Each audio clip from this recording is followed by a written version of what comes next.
En compagnie de M. Richard Simard, organisateur en fait pour le Salon des artisans à Petite-Rivière-Saint-François. M. Simard, bonjour. Bonjour. Alors aujourd'hui, c'est un beau samedi, les gens sont très à l'aise, il y a du beau sourire et aussi, bon, on met des produits en valeur, donc c'est très intéressant pour ceux qui aiment l'art justement. Oui, vraiment. Même que quand on parle d'organisateur en chef, il y a aussi qu'il faut penser, ici, il y a le regroupement des artisans de Petite-Rivière-Saint-François, Madame Laure et Madame Claire Laforêt, qui sont aussi partie intégrante de cet événement-là. Parce que plusieurs des personnes qui sont ici sont de ce regroupement-là. L'historique au départ, c'est que l'été, on fait un symposium et c'est seulement des peintures. Et plusieurs des gens qui étaient là avaient aussi autre chose à présenter, mais ne pouvaient pas le faire durant le symposium. Alors, le regroupement des artisans s'est joint au symposium pour dire peut-être qu'on pourrait faire en sorte de mettre en valeur ce que les gens font. Et à partir de là, bien, on a commencé à voir l'intérêt des gens et il y avait quand même 12, 13, 14, 15 personnes qui voulaient faire quelque chose. Alors, c'est pour ça qu'aujourd'hui, on est rendu là. On a un salon d'artisans à laquelle les gens, il y a beaucoup moins de peintures ou des peintures différentes. C'est pas seulement sur toile, ça va être des 3D, sur bois, toutes ces choses-là. Et c'est ce qu'on peut présenter aujourd'hui. Au niveau du nombre de kiosques, là, on parle d'à peu près une dizaine, c'est comme ça que ça fonctionne? Présentement, ce qu'on fait, c'est qu'on y va. En priorité, les gens de Petite-Rivière-Saint-François vont être priorisés là-dedans. S'ils sont 15 de Petite-Rivière-Saint-François, on s'organise pour qu'il y en ait 15. Mais on peut monter à 18, à 20, là, il n'y a pas trop de problème. L'idée, c'est que d'abord, Petite-Rivière-Saint-François, mais on est des gens recevants, on aime beaucoup voir d'autres gens d'ailleurs. Donc, il y a des gens ici, présentement de Québec, il y en a de Baie-Saint-Paul, il y en a d'un petit peu partout quand même, parce que justement, on est ouvert quand même à ça. Mais on voulait prioriser les gens de Petite-Rivière pour que ces gens-là puissent, justement, dans leur milieu, montrer leur talent.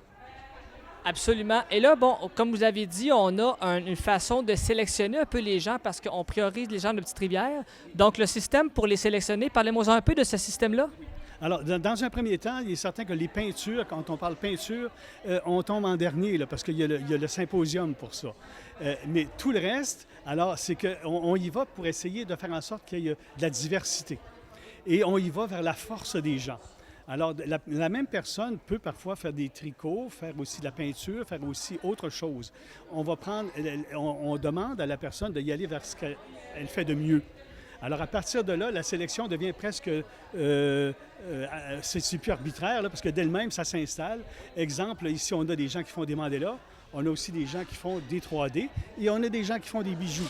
Et présentement, si vous faites, il n'y a rien de redondant dans ce qui se passe, là. C'est tout des choses là, spéciales. Et on fait l'effort pour qu'il n'y ait pas 2 fois ou 3 fois la même chose. Alors, présentement, je pense que l'objectif est atteint. Le nombre de personnes, bien ça, on pourrait monter encore si jamais il y a de quoi. Comme l'année prochaine, d'ailleurs, on anticipe la prochaine année, on est déjà 4 ou 5 de plus, là. On est très positif de ce côté-là. Absolument. Et ce qui est bien, c'est qu'on a une belle variété en passant par des tableaux, des bijoux même. Et aussi, bon, on parle d'un kiosque vidéo parce que dans ce kiosque-là, ce qui est intéressant, c'est qu'on peut découvrir en fait l'histoire de Petite-Rivière-Saint-François.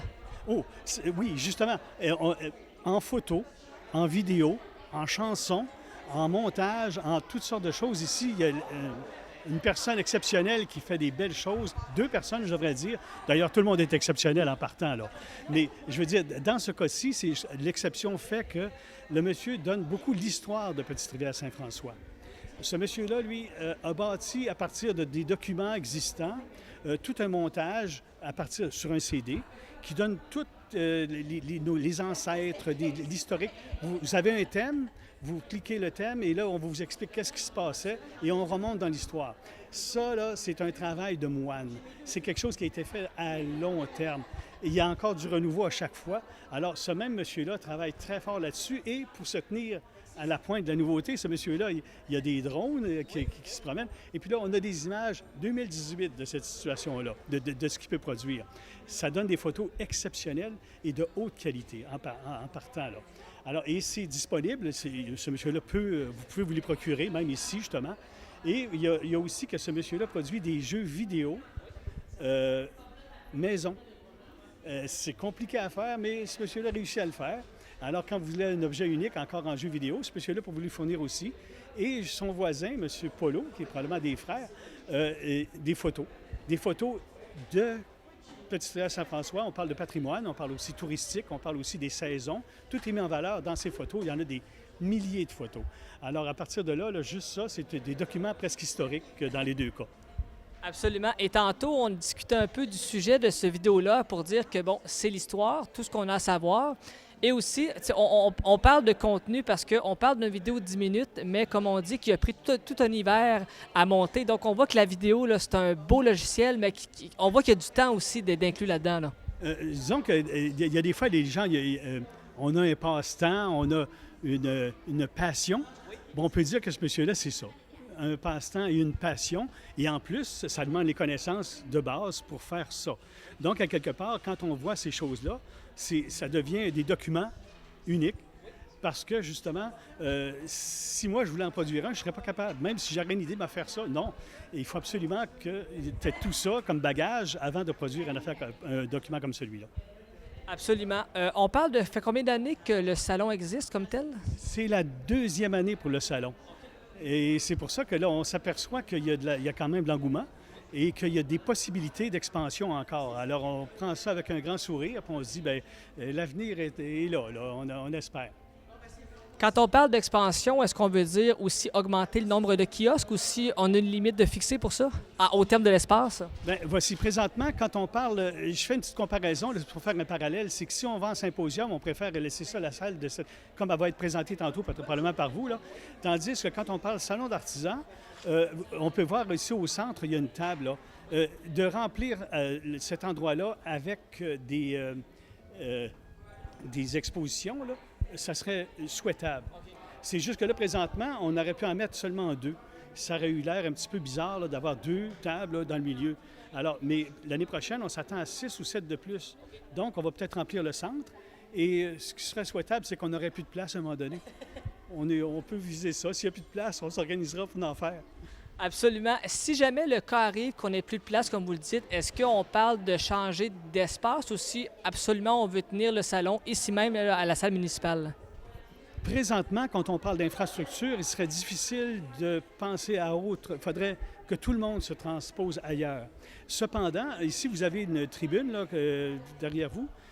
Ici, il y aurait de la place encore pour 4 ou 5 personnes.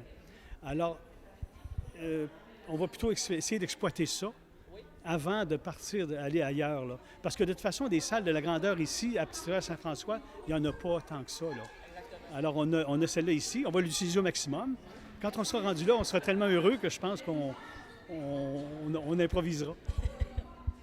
Alors, encore une fois, merci beaucoup. Donc, le Salon des artisans, et on le répète à chaque fois que c'est important dans Charlevoix aussi, avec des événements comme ça, d'encourager évidemment l'achat local. Parce que c'est des artistes qui mettent leur cœur, leurs âmes et le temps pour tout confectionner ces matériaux précieux-là. Donc, c'est important de les encourager pour les soutenir pour le futur. Merci beaucoup. C'est en plein les mots que j'aurais aimé entendre.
en compagnie de Madame Sylvie Tremblay de Petite-Rivière-Saint-François au Salon des artistes. Bonjour. Bonjour.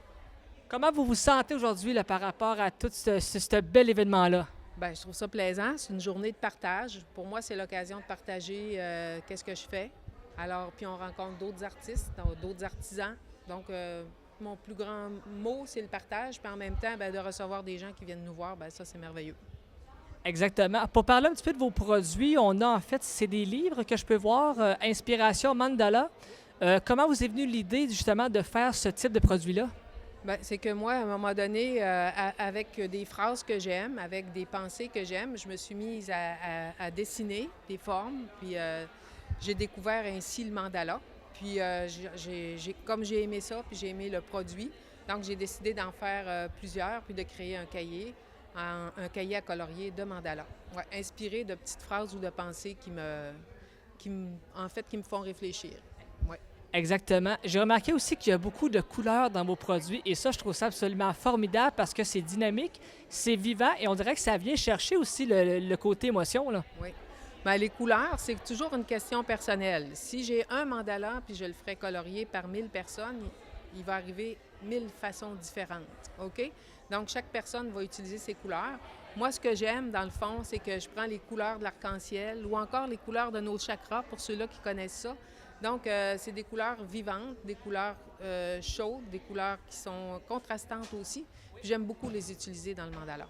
Quand on voit des dessins de la sorte, bon, pour plusieurs personnes qui parfois font ça comme AB, on peut penser que c'est juste un mélange de couleurs qu'on fait, mais quand on fait ça comme vous, là, c'est beaucoup plus que ça. Là. C'est de la minutie, de la précision. C'est beaucoup aussi de réfléchir à comment est-ce qu'on va le faire. Donc, il y a un travail grandiose qui est fait là-dedans. Oui, il y a un travail grandiose qui est fait là-dedans. Puis en même temps, même si on le fait de façon aléatoire, les gens qui le font de façon aléatoire vont quand même être centrés par le mandala, par sa forme, parce que c'est toujours une forme autour d'un point central. Et de par sa forme, le mandala nous incite à comme se recueillir puis à s'arrêter.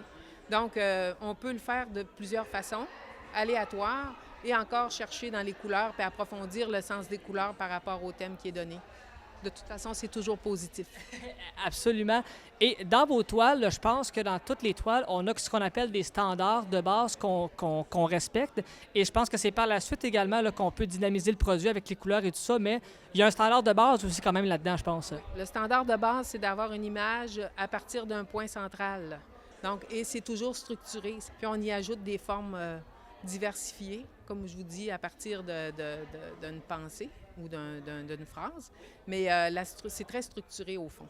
Oui. Quand je vois les cercles, en fait, les cercles de couleurs, des fois, je pense toujours aux films les plus anciens, dans les grottes où ce qu'on avait un peu des pierres pour ouvrir les portes. Est-ce que je suis dans le champ aussi? C'est normal de m'inspirer de ça? Non, le mandala va inspirer chaque personne d'une façon différente. Donc, si ça t'inspire, c'est merveilleux. Puis ça va inspirer d'autres personnes d'une autre manière. L'important, c'est que tu sois inspiré. Ça, c'est un bon point. Oui. Excellent. Sylvie Tremblay, merci beaucoup et on vous souhaite évidemment de revenir pour une 3e année. Est-ce que c'est dans les plans? C'est dans les plans. Excellent. Merci bien. Bien, merci à toi. Isabelle Bouchard, en provenance de Québec, aujourd'hui à Petite-Rivière-Saint-François pour le Salon des artisans. Parlez-moi un peu de votre expérience parce que là, c'est la 2e année que vous êtes ici. Donc, comment est-ce que vous vivez ça émotionnellement? Émotionnellement, bien, c'est surtout une expérience familiale pour moi. Donc, comme vous avez dit, c'est ma 2e année. Donc, je suis ici avec ma mère qui habite ici avec mon père, puis ma grand-mère aussi qui expose à côté de moi. Donc, pour moi, c'est une belle expérience là, intergénérationnelle là, de pouvoir vivre ces moments-là. Puis, Petite-Rivière-Saint-François, bien, même si j'habite pas ici, j'ai passé presque tous mes étés ici depuis l'enfance. Donc, c'est un lieu là, qui m'est assez cher. Là. Pour parler un peu de vos produits, bon, on a des beaux cadres, on parle d'animaux, de chevaux, même de ballerines. Qu'est-ce qui vous inspire dans tout ça? Est-ce que c'est le côté vivant? C'est-tu le côté chevaleresque? Pour faire un jeu de mots, qu'est-ce qui vous attire? Bien, personnellement, je suis beaucoup attirée par le portrait, par le sentiment là, qu'une personne ou un animal peut se dégager là, dans ma perception personnelle. Donc, ça ici, c'est des pyrogravures. Donc, c'est vraiment du bois brûlé qui est mélangé aussi avec de la peinture acrylique. Combien de temps ça vous prend pour faire ce genre de toile-là? Est-ce qu'on parle de jours, de semaines, de mois, mettons du point A au point B pour arriver à un produit final comme on a présentement? Je voudrais environ au moins entre 20 et 30 heures chacun. Donc là, on parle d'à peu près pratiquement une journée complète, même plus. Oui, puis ça se fait aussi par section. Parce que aussi, tu sais, quand j'utilise le pointilliste, donc c'est vraiment point par point, donc c'est vraiment long, il faut prendre le temps, puis ça, tu sais, ça fait quand même de la fumée, puis tout ça, puis c'est assez, ça vient chaud, puis donc il faut prendre quand même des pauses entre chaque, là. Ouais. Est-ce que ça fait longtemps que vous faites ce métier-là, en fait, ou cette passion-là? Ça fait-tu longtemps que vous êtes dans le rouage de l'art? Bien, c'est sûr que j'ai toujours été passionnée par le dessin, mais c'est vraiment il y a 7 ans là, que j'ai pris ça un petit peu plus au sérieux, puis que je suis allée faire des études en art visuel à l'Université Laval. Puis maintenant, tu sais, je fais quelques expositions par année, puis je m'investis aussi beaucoup dans la société artistique, là, la Société artistique et culturelle de Québec, là, dont je suis vice-présidente là, à Québec. Si on regarde un peu en termes de prix de tableau, parce que beaucoup on parle de tableaux parfois local, également on a des tableaux, des grandes galeries aussi qu'on expose un peu partout. De ton côté, au niveau des prix, est-ce qu'on doit vraiment regarder la compétition qui se fait pour s'assurer de vendre à plus bas prix, ou si on doit regarder le juste milieu? Comment ça gère tout ça, ce côté un peu financement-là? Eh bien, pour ma part, il y a comme un peu des standards là, par rapport à où est-ce qu'on en est dans notre développement professionnel, puis par rapport aussi aux études qu'on a fait. Donc, moi, je vais vraiment comme ça avec une charte de prix équitable. Donc, pour moi, c'est au pouce linéaire. Puis, donc, peu importe la grandeur du tableau, il y a une équité là, par rapport là, à tous les gens qui peuvent acheter mes toiles. Là. C'est ça. Ça suit une charte rigoureuse, ouais, c'est ça. Excellent. Alors, je vous dis merci beaucoup. On vous souhaite de passer une très, très belle journée et peut-être un retour l'an prochain, si jamais on est capable de le faire. Oui, probablement. Puis je participe aussi au symposium l'été. Donc, en tout cas, depuis 2 ans, là, je fais l'été et l'hiver ici. Donc, c'est toujours un plaisir de vous côtoyer dans toutes les saisons, finalement. Merci beaucoup. Mais merci à vous.